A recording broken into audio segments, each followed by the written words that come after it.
Hey guys, the article I did today is called Natural Born Killers, and it's the Anatomy of Violence, and it's by a psychologist named Adrian Rand.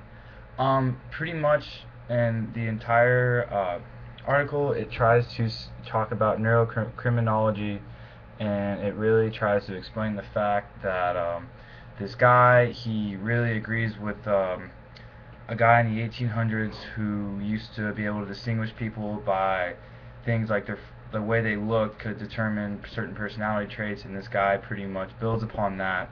And it seems as though with the research to date now, and he's implementing that as well.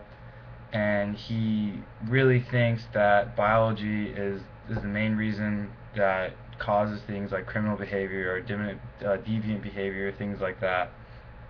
And he goes on to talk about things like talks about how a low resting heart rate, for example, can attribute is a sign of an antisocial personality disorder, and that it's only 5% of the time where it actually correlates. But it goes on to say later in the article that this is actually more of an incidence than smoking cigarettes and cancer, which was something that was just really interesting to me. What I learned really is I had never read any psychology really pertaining to any criminal things. I knew psychology and criminal stuff was linked, but I had never learned stuff like this. And I think really got my interest was when he made the comparison of the Minority Report, which is the movie where they arrest people before they commit the crimes, and he talked about that, and it really just got me thinking, like, in 200 years or something crazy like that, could something like that actually exist? And this guy really, you know, believes so.